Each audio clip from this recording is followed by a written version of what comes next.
Бүгінгі таңда шәкіртке жан-жақты терең білім ғана бермей, оның жүрегіне кісіліктің асыл қасиеттерін үздіксіз ұялата білсек, бүгінгі студент ертеңгі жеке тұлғаның өзіндік көзқарасының қалыптасуына ықпал етері сөзсіз.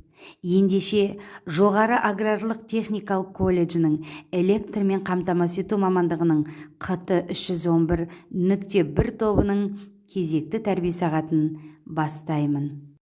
Балалар, бүгінгі тәрбие сағатымыздың тақырыбы тәрбие бағыты имани құндылық деп аталады.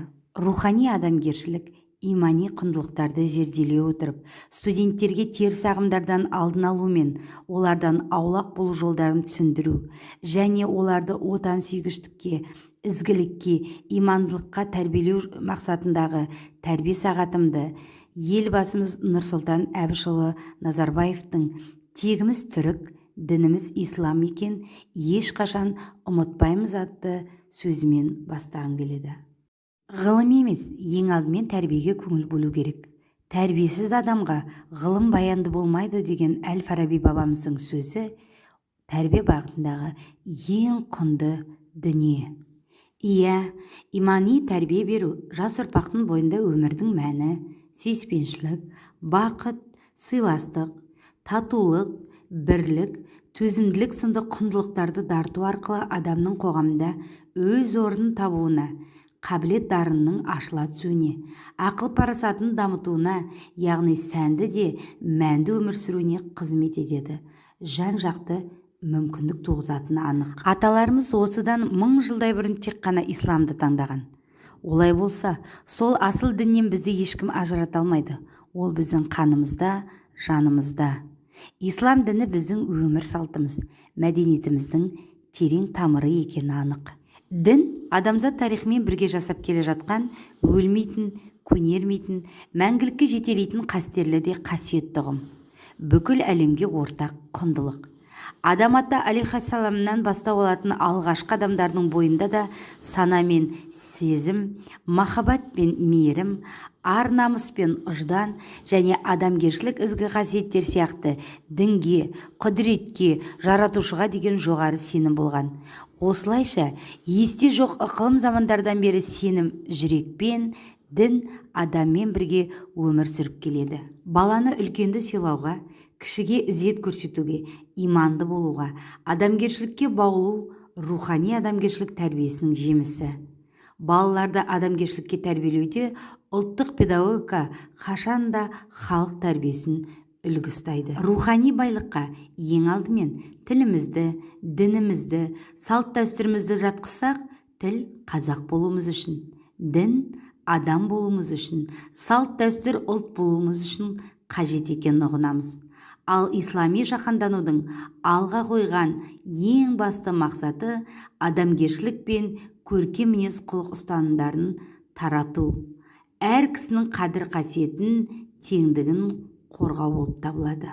Иман 4 жерде сақталады: көңілде, жүректе, көкіректе және тәнде. Ал ұят көзде, бетте, санада сақталады. Осыған байланысты пайғамбарымыз Мұхаммед саллаллаху алейхи уассаламның ер жігіттің 3 намысы бар. Бірі иманы, екіншісі отаны, үшіншісі отбасы деп ар-ожданның руханияттылығын жоғары бағалаған.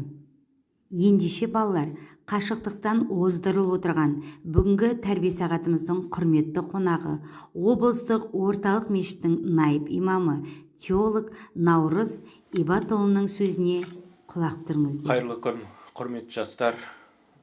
Жалпы дінсіз адам болғанмен, дінсіз қоғам ешқашан болмаған.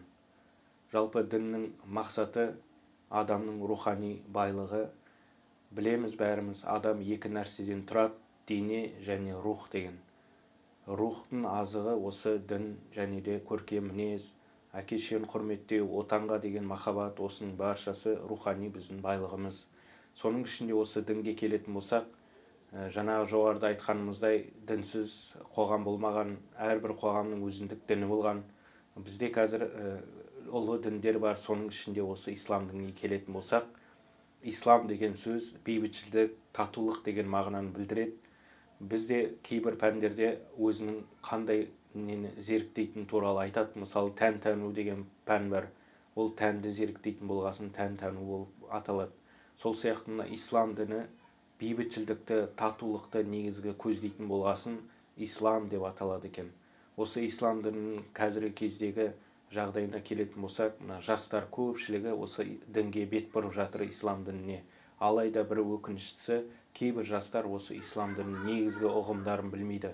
Ислам дінінің негізгі ұғымдарын білмейді. Жалпы ислам дінінің ең негізгі ұғымдарының бірі көркем мінезділік және де адамның арасындағы қарым-қатынастар дейді. Пайғамбарымыздың саллаллаху алейхи вассаламның өзі ислам дінінде алып келгеннен кейін қоршаған ортадағы басқа дін өкілдерімен жақсы қарым-қатынаста болған. Тіпті айтқан, кімде-кім өзге дін өкіліне соғыс ашса, ол маған да соғыс ашқан болады деген. Ал бізде қазір кейбір жастар өзі бір дінді ұстағаннан кейін екінші бір дінді ұстанатын адамдарға, тіпті дінді ұстанбай, намаз оқымай, жай ғана басқа бір құлшылықтарды орындамай жүрген адамға бейне бір дінде жоқ, сондай бір төмен санап оларды, тіпті әке-шешесімен де араздасып, жұбайымен ажырасып, сөйтіп кеткен жастар болады. Оның ең бірінші, ең түпкі оның кінәсі ол осы дінді дұрыс білмегендіктен. Сол үшін құрмет жастар, егер де дінге бет бұратын болсаңыздар, болашақта дін адаммен кездесетін болсаңыздар, болашақта діни сұрақтар туындайтын болса, мына нәрселерді естеріңізге сақтаңыз. Біріншісі, дінді білу үшін тек қана дін мамандарынан сұраңыз. Екіншісі, интернетке кірген кезде дұрыс сайттарға кіріңіз.